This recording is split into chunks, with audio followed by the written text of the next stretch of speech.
La siguiente historia sucedió a una amiga que se llama Melissa y pasó hace más o menos un año. Mis amigos y yo acostumbramos mucho a ir al pueblo del General Zaragoza en Nuevo León, municipio que se encuentra aproximadamente a 4 horas y media o 5 de donde nosotros vivimos, en Monterrey. Cabe destacar que mi amiga es muy buena conductora, tiene experiencia desde chica y conoce bien el camino a dicho pueblo. Conoce los señalamientos, entronques, gasolineras y demás. El día que todo ocurrió, yo me había ido al pueblo en el carro de un amigo y ya estábamos instalados en el hotel. Solo nos restaba esperar a que llegaran los demás, mi amiga Melissa, su hermana y otros 2 amigos que venían con ella. Dice que aproximadamente a las 10 de la noche ya estaban por llegar al pueblo. Ya habían tomado el primer entronque e iban en la carretera que los llevaría al segundo, mismo que ya los conduce al camino que llega al pueblo. Ella ya sabía bien a qué altura estaba el entronque, muy bien iluminado y con un aviso que anunciaba el nombre de dicho tramo. De igual forma, esa noche, ella ya había calculado con cuánta gasolina llegarían a la última gasolinera que hay antes del pueblo. Todo estaba bajo control. Los 2 amigos que iban con ella en la parte de atrás iban tomando desde que salieron de Monterrey y obviamente ya le habían solicitado varias veces que se parara a la orilla de la carretera para orinar. Fastidiada un poco y con muchas ganas de llegar, decidió ya no detenerse hasta que mínimo agarrara el segundo entronque y avanzaran más en el trayecto. En eso, típico de personas alcoholizadas en carreteras oscuras y desoladas, una de las chicas que iban atrás, mi amiga Susana, comenzó a decir: «Imagínate que se nos apareciera una bruja ahorita». Melissa es católica, pero no fanática, creyente en sucesos paranormales, puesto que ha tenido múltiples experiencias, así que le dijo: «Cállate, porque no sabes lo que dices y se nos va a venir apareciendo una». Susana, un poco alcoholizada y muy escéptica de estos temas, dijo: «Pues a ver, si es cierto, que salga una, a ver». Melissa le repitió que se callara un par de ocasiones más, cuando en determinado momento se dio cuenta de que ya debían de haber tomado el entronque. Según sus cálculos y el conocimiento de la carretera, ya debían haber tomado la salida y no se veía nada, solo oscuridad. No había más luz que la que daba su coche y la luna. Extrañada porque nunca le había pasado eso, se dio cuenta que la gasolina se agotaba y que ni su celular ni el de su hermana tenían señal. No había forma de saber dónde estaban. Se empezó a poner nerviosa porque no sabía qué hacer. 2 de los pasajeros estaban ebrios y obviamente no ayudaban en nada, y su hermana, menor que ella, comenzaba a asustarse al ver su propio nerviosismo. Para colmo de males, Susana le pidió de nuevo que se detuviera, que necesitaba ir al baño. Muy molesta y obligada, Melissa se detuvo al lado de la carretera para que saliera Susana y también para ella aprovechar y darse un tiempo para pensar en qué fue en lo que se equivocó. Le preguntó a su hermana si de verdad tampoco había visto la salida, y ella le aseguraba que no, que iba al pendiente todo el trayecto y había visto lo mismo que ella, solo oscuridad. En ese momento, a lo lejos, luego de que sus ojos comenzaron a acostumbrarse a la oscuridad, vio que, cerca de una piedra, estaban 4 figuras que resaltaban por ser más oscuras que la noche misma. No sé de qué forma, pero ella se dio cuenta de que eran mujeres de cabello largo. Sus vestimentas eran también completamente negras y los miraban fijamente sin hacer ningún movimiento. Muy asustada, decidió no decirles nada a los demás, ni a su hermana ni a los ebrios de atrás. Así que solo les pidió que se subieran y arrancó. Arrancó lo más rápido que daba su carro, sin voltear a ver a su izquierda, que era en donde estaban las mujeres. Comenzó a echar maldiciones en su mente o en voz baja y siguió su camino, rogándole a Dios poder saber en dónde se encontraba. Después de unos minutos, su hermana le dijo que su celular ya tenía señal y que según el mapa, habían pasado el entronque hacía más de media hora. Mi amiga dio vuelta, nerviosa de encontrarse de nuevo a las mujeres, ahora en el carril por el que ella iba. Después de un rato lo vio, por fin, el entronque iluminado. Era imposible no haberlo visto. Volteó extrañadísima con su hermana y condujo a duras penas hasta la siguiente gasolinera y posteriormente por fin al pueblo. Dice que fue algo muy extraño, que no se lo puede explicar, pero lo atribuye a que Susana retó o invocó algo de alguna forma esa noche. Quiero compartir esta historia pidiendo el gran favor de que si se publica, sea de forma anónima, ya que se me prohibió estrictamente hablar del tema por mi empresa, que se dedica a las telecomunicaciones. En el año 2006 comenzó una obra en un cerro de la zona de Guerrero. Llevaba más de 2 años y no se podía terminar, ya que los trabajadores continuamente renunciaban y, sin decir más, no volvían a trabajar. Yo suponía que era por la delincuencia organizada en la región, ya que en ese cerro continuamente se encontraba gente ejecutada o decapitada. Y aunque hasta donde sé, nunca se metieron con la gente que trabajaba en la obra, nos vimos en la necesidad de contratar más gente de esa zona e ir personalmente nosotros a supervisar la obra. Cuando llegué, los primeros días tomamos fotos de la obra con mi vieja cámara digital de 3 megapíxeles para reportar el avance, y nos dimos a la tarea de construir un campamento temporal para no tener que salir de ahí hasta terminar la obra. En ocasiones me llamaba la atención, durante el día, escuchar voces muy cercanas, pero nunca vi nada. Yo pensaba que eran del pueblo que estaba como a 15 kilómetros en línea recta desde ese cerro, que de alguna manera esos ecos llegaban hasta allá, aunque la verdad se escuchaba muy claro para pensar que vinieran de tan lejos. Llegó un momento en el que ya no le tomé importancia. A veces se escuchaban carcajadas como si estuvieran festejando algo, pero igual, después de un tiempo, aprendimos a ignorarlo. Los suministros se compraban en el pueblo más cercano, a 1 hora por el camino de terracería y zonas escarpadas entre la montaña. Aparentemente estaba cerca, pero era un verdadero viaje el ir y regresar el mismo día. Pero había una regla que nos recalcaron muy insistentemente, y era que nadie salía del campamento después de las 5 de la tarde por razones de seguridad. Incluso teníamos estrictamente prohibido explorar la zona del Cerro del Rodeo o en sus alrededores. Nos dijeron que había mucha serpiente muy venenosa y que una picadura significaba una sentencia de muerte, ya que la población con hospital más cercana se encontraba a más de 5 horas de camino. Al menos eso nos habían dicho, pero no nos imaginábamos que la verdad sería otra. Un jueves nos quedamos sin cintas de aislar y otros materiales, por lo que había que ir al pueblo a comprarlo. Su ausencia nos detenía la obra y ya nos urgía terminar y salir de ahí, ya que era un lugar tremendamente aburrido después de que te acostumbrabas al calor horrible, la falta de distracciones y a la abundante población de varios tipos de alacranes que había por todos lados. Eran las 2 de la tarde y le pregunté a los trabajadores que quién quería acompañarme. Solo uno se animó, el Hodge, un trabajador de unos 50 años, muy ameno y chistoso. Llegamos cerca de las 4 a esa única ferretería que había en el pueblo. El dueño, don Chencho, muy amable pero serio, nos hizo favor de juntar lo que necesitábamos de la lista mientras comíamos con doña Chata en ese pueblo tan pintoresco, muy al estilo de Guerrero. Cuando ya nos preparábamos para irnos, nos preguntó don Chencho: «Inge, ¿y dónde van a dormir?». Yo le dije que en el campamento, y con cara de asombro nos dijo: «No, ya no vayan para allá, ya son las 6». Le respondí que no se preocupara, que la camioneta que llevábamos era 4x4 y que ya me sabía el camino, y nuevamente me dijo: «Quédense a dormir en mi casa, y temprano se van».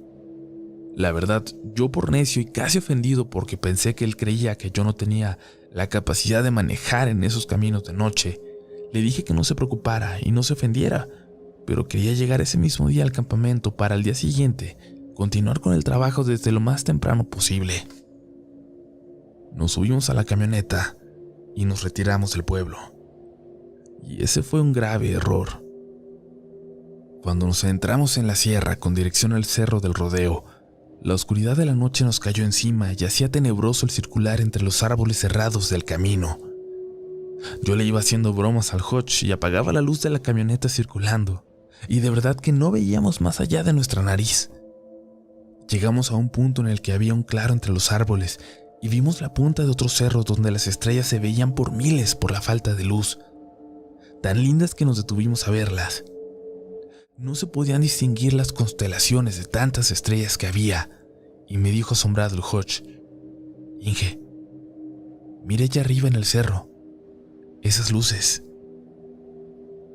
Volteé y vi que eran como 10 o 15 luces como danzando arriba del cerro. Yo puedo describirlas como cuando se quema un papel y su movimiento era así, como cuando se quema un papel grande y se eleva por el viento pero con voluntad en su dirección. De pronto, para nuestro asombro, vimos que esas luces bajaban del cerro en dirección nuestra, y por instinto subimos los vidrios y pusimos los seguros, y me arranqué a todo lo que daba la camioneta entrando de nuevo entre los árboles. Pero no sé decir en qué momento nos alcanzaron y las vi por el espejo retrovisor. No podía ir más rápido, pues el camino no era muy ancho y siempre iba al lado del precipicio, por lo que una mala maniobra nos llevaría al fondo de un barranco. Yo solo escuchaba los sollozos del Hodge preguntando qué eran esas cosas, por qué iban detrás de nosotros. Yo le grité que se calmara, que no las viera, que fijara su vista al frente. Entonces me di cuenta que a mi lado iba una de esas luces de fuego, y dentro de las llamas les juraría que alcancé a ver algo así como el rostro de una mujer que buscaba mi mirada. Cuando regresé la mirada al camino, casi nos salimos de la curva, quedando con 3 llantas en el camino y una volando en el barranco. Las luces giraban a nuestro alrededor como empujándonos para caer. Activé el 4x4 y metí reversa. Las 3 llantas que aún tocaban el suelo trabajaron como nunca y solo escuché el rozar del suelo con la camioneta hasta que nos sacó de la caída y me arranqué de nuevo al camino. No sé decir cuánto tiempo más nos siguieron, pero a mí se me hizo una eternidad, hasta que de pronto se dispersaron. Cuando llegamos al campamento, nos detuvimos y quedamos los dos en silencio sin que nos cayera el 20. Cuando nos bajamos, fuimos directo a las tiendas de campaña y dormimos, o al menos eso intentamos hacer. Pasaron los días y el tiempo, terminamos la obra y salimos de ahí. Cuando llegué a la oficina a hacer el reporte de obra, ingresé datos, fórmulas, tiempos e imágenes del sitio en la presentación, de cómo lo encontramos y cómo lo terminamos. Después de un rato, mi supervisor y el gerente me llamaron para reclamarme por qué habíamos reportado el pago de 4 trabajadores cuando realmente habían estado 6, y yo les dije que para nada, que de dónde sacaban esa información. Entonces vi mi reporte proyectado en la pantalla de la sala de juntas. Ahí estaba mi primer foto cuando llegué a la obra sin terminar, como la recibí. De un lado estaban 2 trabajadores paleando mezcla de cemento, uno cargando un bote con cemento y el tercero, Hodge, parado junto a la camioneta tomando agua. Pero, junto a él, como si lo estuvieran acompañando, estaban 2 figuras más. Una persona con una capucha negra y alguien más sin camisa, con pantalones blancos, zancones. Asombrado no supe explicar la imagen y la verdad, el reporte lo hice rápido pues ya no quería saber nada de ese lugar. De inmediato corrí a mi computadora y busqué la carpeta de imágenes, y busqué esa precisamente para abrirla, y al ampliarla, lo que vi me causó escalofrío. El encapuchado parecía más bien la muerte, y el otro tipo, el hombre sin camisa, parecía tener piernas de cabra. Después de eso cambié de departamento y ya no salgo a campo a hacer ese tipo de trabajos. Sin embargo, mucho tiempo después, escuché del ingeniero que llegó ahí después de mí que alrededor del sitio se seguían escuchando carcajadas.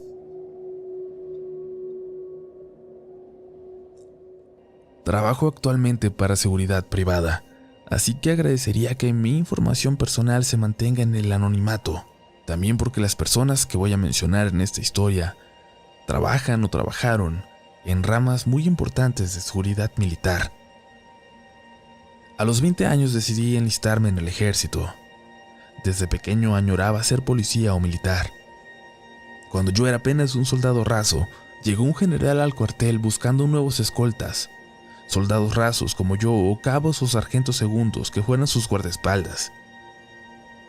Mis compañeros se negaban a tal labor, no solo porque era demasiada responsabilidad, sino porque era un trabajo sumamente pesado.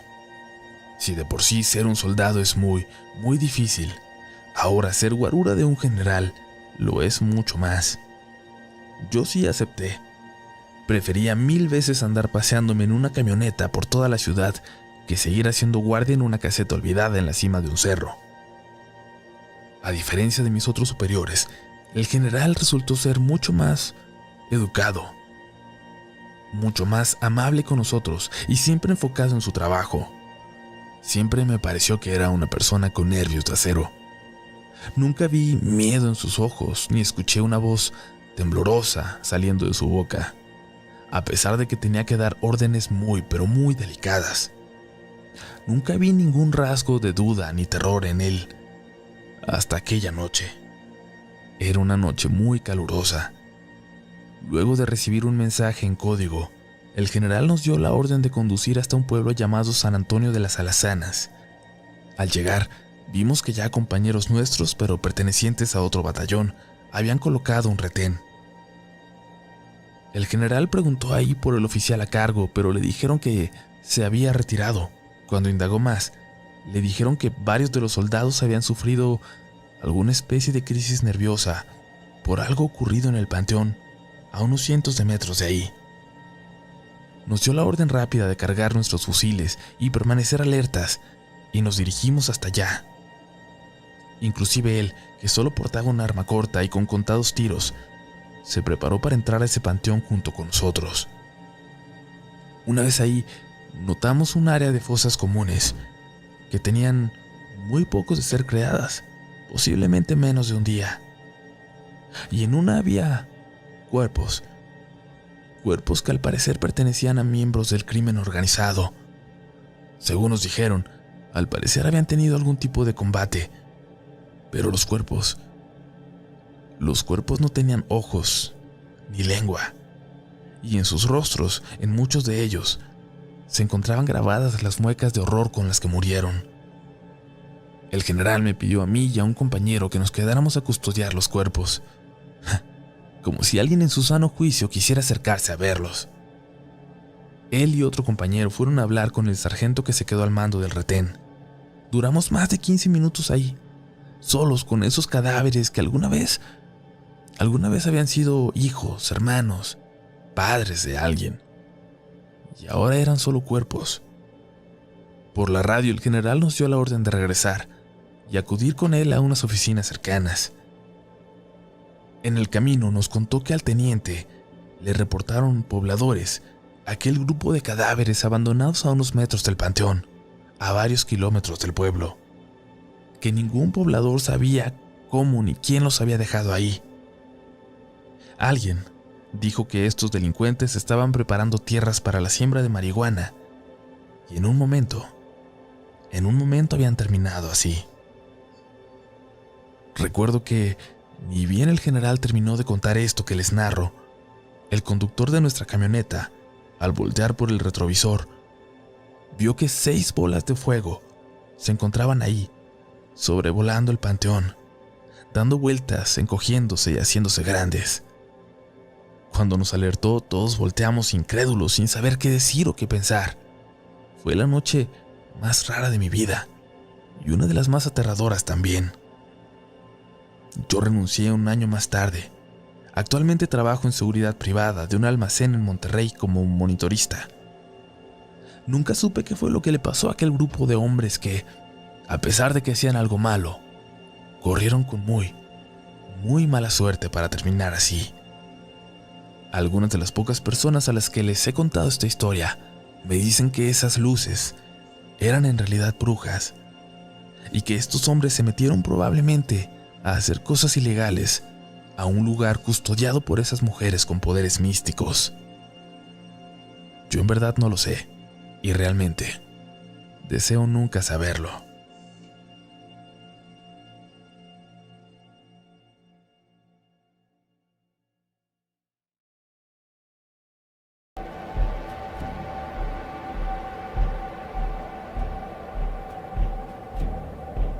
Esta es la primera vez que comparto algo con la comunidad. Es una de las experiencias más fuertes que he tenido en mi vida, y sé que será difícil de creer. A más de un año de ocurrida, ni yo misma termino de creerla por completo. No soy una persona crédula o religiosa, todo lo contrario. Soy estudiante del IPN y espero estudiar Ingeniería Química Industrial. Entonces, evidentemente, mi percepción del mundo está basada en la ciencia, pero, a pesar de ello, desde pequeña he sido muy perceptiva a los fenómenos paranormales, y es por eso que no soy escéptica a ellos. Mi familia es de Guadalajara, y los que sean de allá sabrán que se dicen muchas cosas acerca del bosque del Centinela. Mi abuela solía contarme algo que ocurrió supuestamente cuando ella tenía unos 13 años. La familia se había ido a acampar al bosque, y ya por la noche, como suele pasar, comenzaron a contar historias de terror. Entre ellas, la de una bruja que se decía sobrevolaba ese bosque con forma de lechuza. Una lechuza negra y enorme. Decían que se llevaba a algún desafortunado que encontrara caminando por el bosque a mitad de la noche. También que la bruja llevaba a sus presas hasta la laguna de Chapala y que ahí realizaba rituales con sacrificios humanos. Mi abuela tenía un tío que no creía en este tipo de cosas y él se burló de esta historia. Dijo que podía adentrarse en el bosque, pasar la noche maldiciendo y retando a la bruja y volver como si nada. Ignoró las advertencias de todos los demás y a pesar de que trataron de persuadirlo, comenzó a caminar hacia lo profundo del bosque mientras gritaba con palabras altisonantes que la bruja no existía, que no podía llevárselo.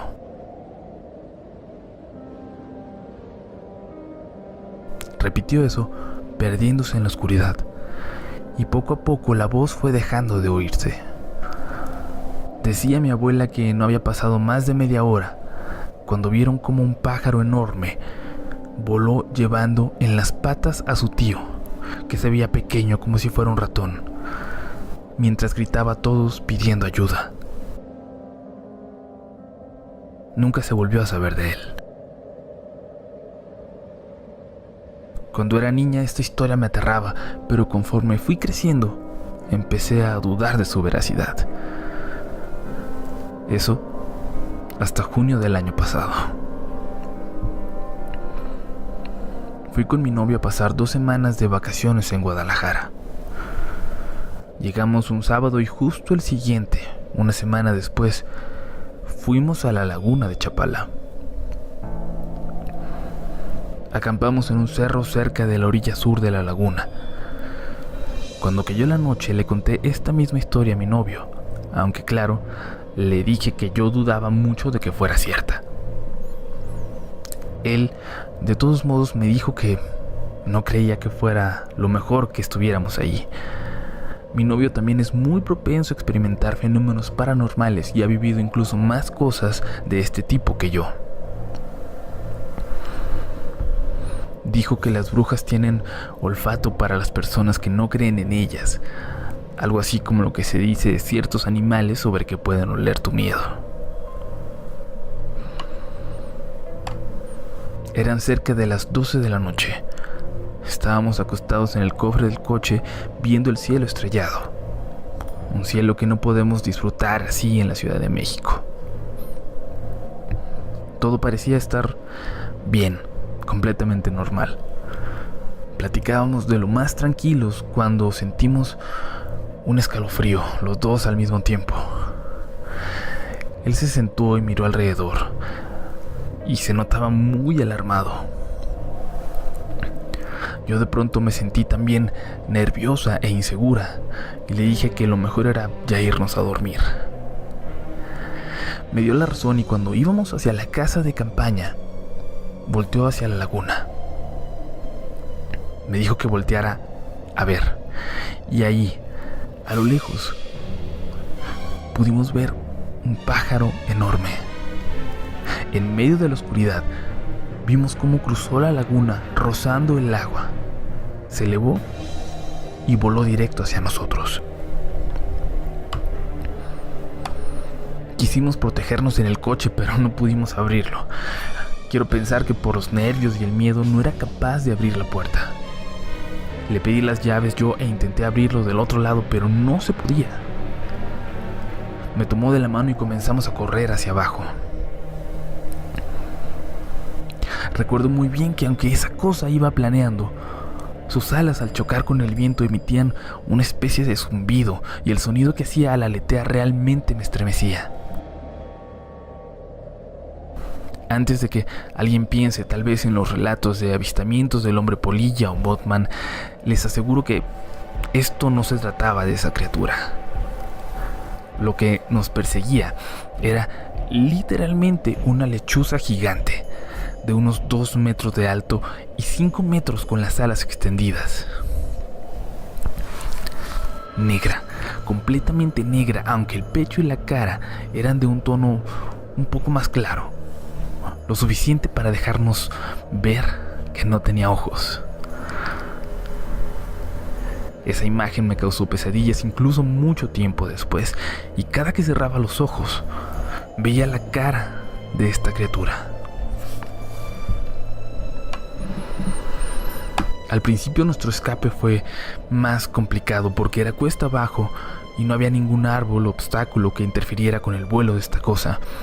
Pero cuando por fin entramos a una zona donde había árboles, esto tuvo que aumentar la distancia y volar por encima de ellos. Seguimos corriendo hasta que nos acercamos al pueblo más cercano y eventualmente nos topamos con una iglesia. Alrededor había una barda alta. Recuerdo que mi novio saltó y como pudo trepó en ella, aunque era altísima. Luego me extendió su brazo y salté lo más que pude para tomarlo. Con esfuerzos me ayudó a subir y me lastimé las manos porque la barda tenía muchas piedras y rebabas de cemento. Corrimos por un panteón hacia una capilla que se veía en la entrada. La bruja comenzó a hablarnos. Nos llamaba por nuestro nombre. Me tapé los oídos. Su voz me molestaba mucho y no podía dejar de escucharla, como si me estuviera hablando al oído. Mi novio comenzó a cojear, lastimado por el salto que había dado, pero por fin llegamos a la capilla. Con esfuerzo entramos y él se detuvo para cerrar las puertas de este lugar. Mi novio sintió que una garra lo rasguñaba justo antes de que cerrara la puerta. Se dejó caer a mi lado. Nos abrazamos y ahí nos quedamos escuchando cómo la bruja daba vueltas como volando encima de nosotros, como si fuera un buitre.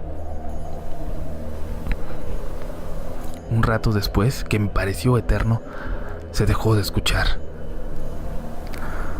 Poco después llegó el velador del lugar y nos llevó café y nos dejó pasar la noche ahí con él. El viejito nos platicó muchas historias sobre esta bruja. Dijo que muy rara vez se acercaba tanto a los pueblos, que en las noches salía volando, pero que lo hacía muy alto, que apenas sí se podía ver. Dijo que él muchas veces, en el silencio de la noche, lograba escuchar sus aleteos, y como esta ocasión en particular los escuchó acercándose, corrió a refugiarse en la iglesia cercana.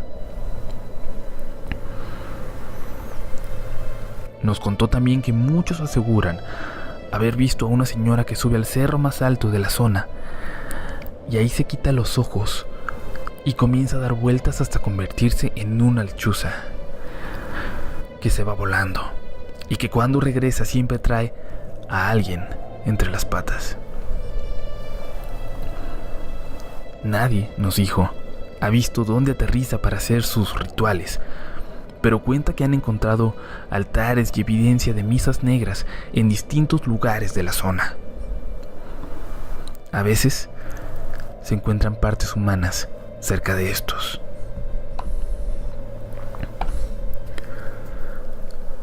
Cuando amaneció, el Señor llevó al padre de la iglesia, y curó nuestras heridas con agua bendita.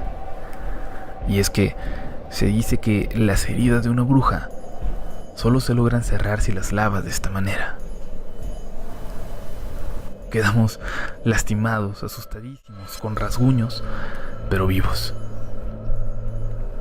El velador incluso nos enseñó cómo tumbar a las brujas, entre comillas, para no estar indefensos si volvíamos a toparnos con una.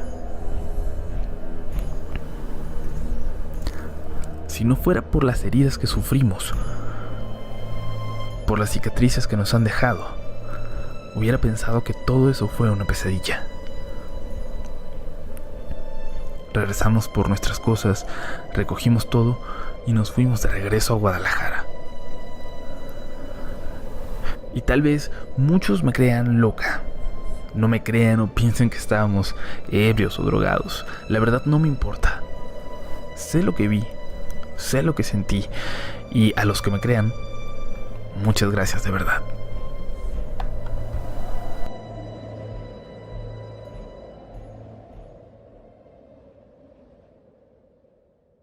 Desde que sigo este canal hace unos 2 años, he tenido ganas de escribirles esta historia cada que llega octubre.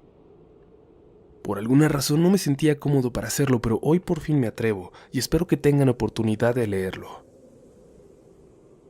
Todo esto ocurre en un pequeño lugar a unas 2 horas de la Ciudad de México, un lugar ya un poco metido en las montañas que es popular entre Boy Scouts y gente que gusta del campismo, con amplios espacios para acampar y también con unas cuantas cabañas para quien quiere una experiencia un poco más cómoda. Yo conocí este lugar cuando era niño. Mi papá era originario de un pueblito muy cerca de ahí, aunque prácticamente toda su vida la hizo aquí en la capital. Sin embargo, de todas las veces que fui a pasear y a acampar, nunca fue él. Cuando íbamos todos juntos al pueblo a visitar a su familia, siempre nos quedábamos en el pueblo. Pero cuando iba solo con mis primos y no iba mi papá, siempre nos dábamos la oportunidad de subir hasta aquel lugar al menos un rato y pasear por el bosque. Voy a contar algunas historias ocurridas en ese lugar. La primera de ellas me pasó a mí en 2015 y fue la que desencadenó que conociera después un poco más del misterio que lo rodea. Como las 3 ocurrieron precisamente en este mes, he titulado a mi historia Las brujas de octubre. Cuando tuve mi primer carro, lo primero que hice fue empezar a pasear a todos los lugares a los que no había tenido oportunidad de ir antes. Uno de mis primos acababa de ir precisamente a ese lugar a la salida del pueblo y me dijo que era un lugar perfecto para ir a acampar con mi novia. La invité y aceptó, pero me dijo que no le gustaría acampar, que prefería que nos quedáramos en una cabaña y ella la pagaba. Así lo hicimos. Reservamos una cabaña y nos encaminamos a pasar un tranquilo fin de semana lejos del bullicio de la ciudad y del tráfico. Llegamos el viernes por la noche a cenar a la casa de mis tíos en el pueblo, y ya pasadas de las 9 nos dijeron que ya no alcanzaríamos a llegar antes de que nos cerraran. Así que decidimos quedarnos ahí y subir hasta el sábado por la mañana. La verdad no nos dolió desperdiciar una noche ya pagada porque nos la pasamos muy a gusto con mi familia. El sábado también fue muy ameno. Al subir, caminamos un rato. Mi novia se dedicó a hacer muchas fotos y luego hasta hicimos de comer en una fogata. En ese lugar hay muy mala señal. Hay lugares muy específicos en donde solo ahí llega y los datos del celular llegan solo por momentos. Así que pensamos que esa desconexión de tu vida normal podía resultar tranquilizante. Estábamos a punto de lamentarlo. Eran las 8 de la noche, más o menos, cuando recibí un mensaje de Facebook de uno de mis primos. A él no lo había visto la noche anterior, aunque también vive con estos tíos. Su mensaje me provocó una gran incomodidad. Lamento no haberte visto, primo. Ya sé que se fueron a acampar. Cuídense mucho. Yo sé que parece raro, pero confía en mí en que es mucho mejor que acampen lo más lejos que se pueda de la zona de las cabañas. El mensaje no decía nada más. Le pregunté que por qué lo decía, pero mi mensaje no salió. Noté entonces que nosotros dos éramos los únicos en la zona de cabañas. Mi novia me había preparado café y aunque quise pensar que este mensaje de mi primo era una advertencia sin importancia, no me lo pude quitar de la cabeza. Luego nos fuimos a dormir y después de una muy larga plática empecé a olvidarme un poco del mal momento. Desperté un poco después, alertado por la voz de mi novia, nerviosa. Al parecer tenía una pesadilla y me dijo que sentía como si alguien estuviera caminando sobre la cabaña. Yo no escucho nada, le dije. Intenta dormir. Me quedé varios minutos despierto y no logré escuchar nada. Pero un rato después volví a despertarme. No pasa nada, le dije a mi novia, pero voy a revisar si eso hace que estés más tranquila. Así lo hice. No había nada alrededor de la cabaña y yo no había visto a nadie más en el lugar. Si alguien más estaba acampando ahí esa noche, debía estar a no menos de 1 kilómetro de distancia.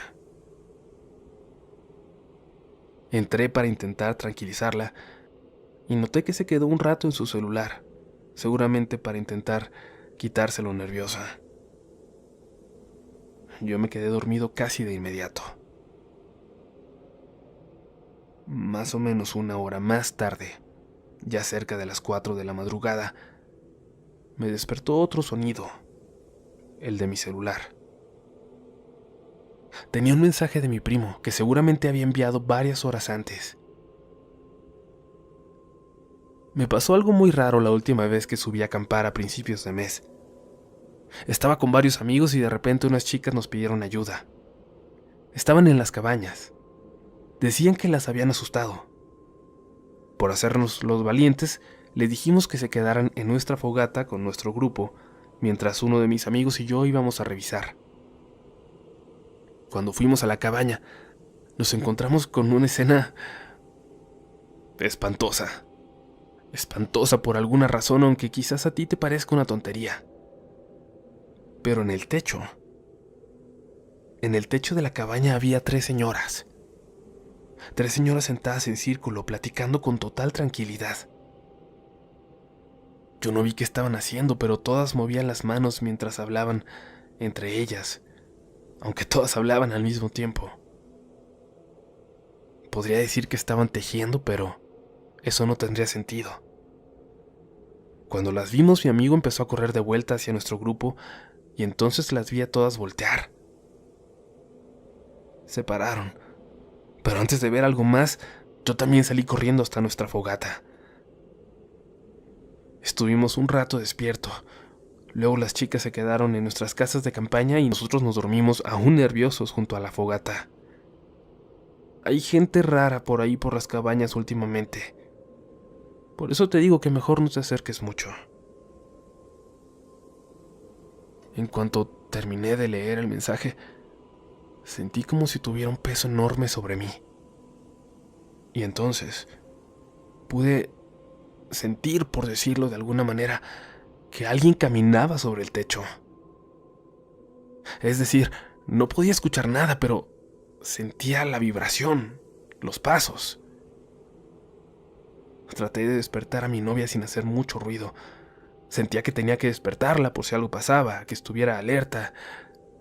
O no sé, quizás quería que ahora ella me calmara a mí, que me dijera que nada ocurría, que no había nadie en el techo y que solo era mi imaginación.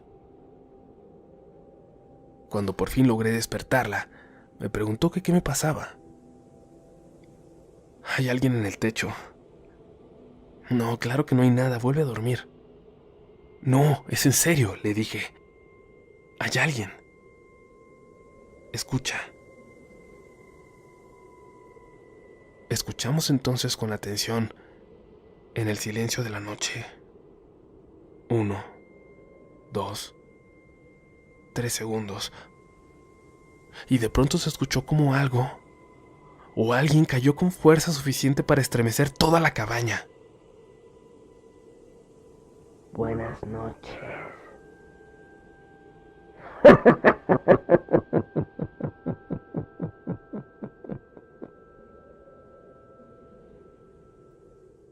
La voz de una mujer se escuchó gritando desde afuera, burlándose de nosotros. Salimos corriendo. Llegamos al auto así como estábamos en pijama y aceleramos hasta la entrada, cerrada ya con cadenas. Nos quedamos dormidos ahí, en el carro junto a la entrada, hasta que nos despertó un muchacho que abrió por la mañana. Le contamos lo que nos pasó y, sin refutarnos nada, nos dijo que él nos podía acompañar por nuestras cosas si no nos animábamos a ir solos. Cuando llegamos nos dimos cuenta que todo estaba revuelto en la cabaña. Todas nuestras cosas estaban regadas, algunas incluso afuera del lugar. Pero no faltaba absolutamente nada. Cuando bajamos al pueblo, mi familia nos recibió todo ese día y nunca pusieron en duda nuestra historia. Mi primo, el que me mandó el mensaje, la escuchaba incluso con particular atención y luego llamó a sus amigos para contarles. Mi novia estaba bastante nerviosa y hasta ya muy entrada la tarde pudimos salir de regreso a la ciudad. Cuando se lo platiqué a mi papá, me regañó muy feo y me dijo que él siempre dejó claro que no era bueno subir a esa zona de la montaña, menos en esa época del año. Le pregunté por qué, y me contó entonces sus experiencias con las brujas de octubre. Cuando le platiqué a mi papá mi horrible experiencia en ese lugar, me regañó muy feo y me dijo que él siempre dejó claro que no era bueno subir a esa zona de la montaña, menos en esa época del año. Le pregunté por qué, y me contó entonces sus experiencias con las brujas de octubre. Notaba que no le era fácil hacerlo. Después de todo, había pasado toda mi vida sin que él me contara esas experiencias en particular, y por lo que sé, ni siquiera mi mamá las conocía con exactitud. Lo primero que ocurrió fue cuando él todavía era un niño. Era muy pequeño, de unos 4 años, pero por lo terrible del recuerdo, decía tenerlo en su memoria con total claridad, como si hubiera ocurrido ayer. Pero ocurrió un octubre de hace ya muchos ayeres. Él era entonces el más pequeño de los primos, y todos lo llevaban de un lado a otro, consintiéndolo porque era muy gordito y daba una apariencia bastante tierna. Así fue como en una ocasión se lo llevaron los primos hacia aquella zona de la montaña a acampar. El mayor de ellos iba con su novia, pero ninguno pasaría de los 13 o 14 años. Cuando llegaron a la zona donde ahora están las cabañas, comenzaron a jugar a las escondidas, corriendo de un lado a otro, riendo y disfrutando de una tarde en familia. Mi papá iba de la mano de la novia de su primo, a quien, por ser la mujer más grande, le dieron esa responsabilidad de cuidar al niño más pequeño, obviamente por la educación un tanto sexista de aquella época. Corrieron a esconderse y mi papá no dejaba de reír, divertido, pero al alejarse un poco, de entre los árboles salió su primo, el mayor, quien tomó de la mano a su novia y le pidió a mi papá que corriera de regreso hasta los demás. Sin mucha preocupación, mi papá empezó a correr hasta donde él creía estaba el resto de sus primos. Sin embargo, no los encontró.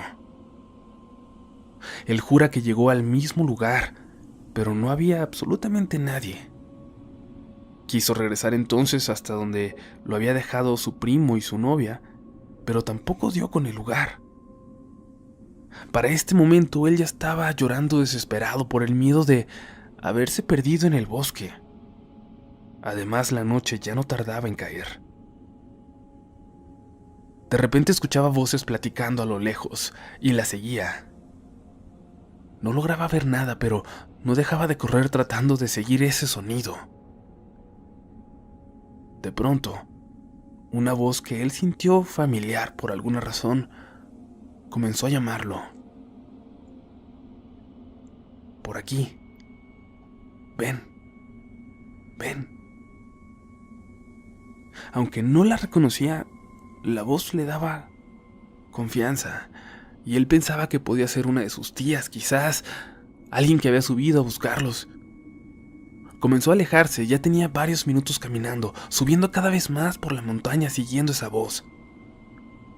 La niebla comenzaba a verse entre los árboles y aunque él no había visto para ese entonces películas de terror, sabía que era una escena que representaba peligro. De repente la vio, a unos metros de él, asomada en un árbol. Una anciana llamándolo con una gran sonrisa. «Ven, ven», le decía, y le hacía señas con su mano para que se acercara. Él era un niño de 4 años, solo en el bosque, y estaba ahí sin saber si acercarse a una señora desconocida o correr y volver a perderse. Dio unos pasos hacia ella, y de repente empezó a escuchar los gritos de todos sus primos llamándolo. Unos brazos entonces lo levantaron por la espalda y luego empezaron a correr con él. «No voltees, no voltees», le decían, y entonces reconoció la voz. Era la novia de su primo que corría hacia abajo con él en brazos y gritaba por los demás. Mi papá volteó hacia atrás y alcanzó a ver a la anciana corriendo detrás de ellos a una velocidad inhumana. Pero segundos después escuchó a todos sus primos. Los habían encontrado y todos lo regañaban. Decían que tenían horas gritándole por todos lados y él simplemente no salía. Mi papá, asustado todavía, les juraba que no los había escuchado.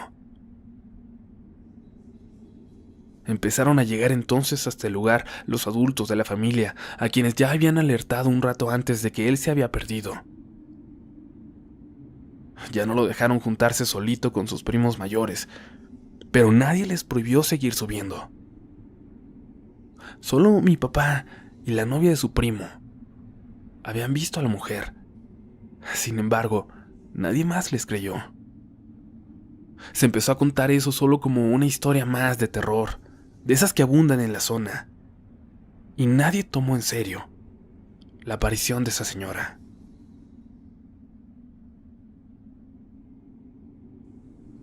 Y bueno, la verdad es que hay varias historias al respecto en la familia e incluso ahora que ya he platicado al respecto, parece ser algo conocido en el pueblo. Pero solo quiero concentrarme en lo que me ocurrió a mí y lo que después me platicó mi papá. Y este es el siguiente relato. Cuando ya tenía él casi la mayoría de edad, estaba en la prepa y ya vivía en la Ciudad de México. Aquella ocasión en que se perdió en el bosque se había convertido ya tan solo en un mal recuerdo, aunque siempre tuvo la misma precaución al subir a esa zona del lugar. De hecho, prefería no hacerlo, aunque alguna vez tuvo que acercarse. Era ya casi finales de octubre, un fin de semana, cuando acudió a visitar a la familia al pueblo. Algunos de sus primos más pequeños habían subido a pasar el día en la montaña, y él solo pensaba en cómo todos los demás podían hacerlo con total normalidad, cuando para él eso ya se había convertido en una misión casi imposible. Estaba platicando con sus tías cuando de pronto empezó a escuchar un escándalo que venía desde la calle. Cuando salieron para ver qué pasaba, una escena los impactó. Un niño bañado en sangre al que cargaban varios hombres buscando ayuda, gritando que lo habían encontrado en un barranco no muy lejos de ahí. Las tías entonces se pusieron histéricas porque era uno de los niños que había subido con los primos de mi papá. Se subió corriendo a la camioneta de uno de los vecinos que también tenía un hijo en la montaña y que aceleró para ir a buscarlos. Vio cómo otras camionetas aceleraban detrás de ellos. Apenas eran las 5 de la tarde, pero la niebla comenzaba a comerse la montaña, a dejarla en la penumbra total. Esto haría muy difícil buscarlos. Los truenos a lo lejos anunciaban una tormenta a poco tiempo y todos sabían que si algo había ocurrido, iban a contrarreloj para alcanzar a llegar a los chicos. Era tal la desesperación de mi papá por encontrar a sus primos, que poco podía pensar en el temor que le daba normalmente ese lugar. Lo importante ahora era encontrarlos antes de que ellos se toparan con lo que él vio hacía muchos años atrás. Lo que ocurrió a continuación es sumamente extraño. Un grupo de jóvenes que participaban en la búsqueda comenzó a escuchar un escándalo en la montaña, cerca de ellos.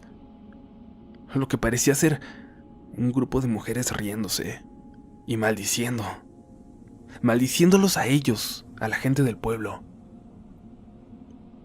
Tal vez, sin conocer a fondo las leyendas del lugar, buscaron a esas mujeres por todos lados siguiendo sus voces. Sin embargo, nunca pudieron hallarlas.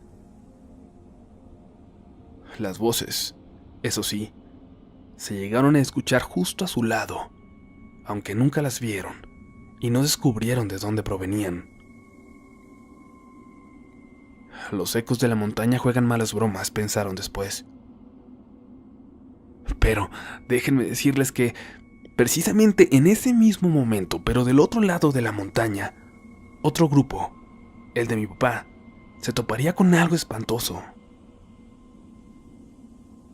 Eran 3 personas, entre ellos el vecino de unos 50 años, y 2 jóvenes un poco más grandes que mi papá.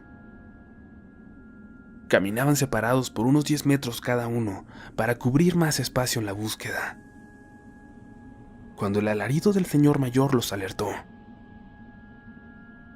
Se acercaron a él, pensando lo peor, que había encontrado a los niños y que algo les había pasado, pero cuando llegaron a él, tan solo pudo señalar un punto a unos 60 metros de donde se encontraban. Era la parte superior de un risco, donde había un lugar circular, plano, y en él varias señoras completamente desnudas, con el pelo larguísimo, gris, estaban sentadas en círculo. Parecían beber, reír, al lado de una fogata que lanzaba una gran columna de humo grisáceo. Y dice que parecían reír, porque no salía un solo sonido de ese lugar, a pesar de estar tan cerca. Notaron en ese momento entonces el silencio absoluto alrededor. Ni siquiera los animales parecían causar ruido alguno, y prácticamente podían escuchar su pulso cada vez más acelerado por el terror. Bajaron corriendo, apresurándose para hacerlo antes de que oscureciera por completo o de que los vieran estas mujeres. Y al llegar al otro grupo, alguien les anunciaba que los niños ya se encontraban en el pueblo. Cuando bajaron, los encontraron a salvo, pero muertos de miedo. Decían que habían bajado corriendo porque algunas brujas los empezaron a seguir corriendo por las copas de los árboles. Lo más extraño de todo es que bajaron exactamente por el mismo camino por el que subieron los grupos que iban a buscarlos. Sin embargo, nunca se vieron.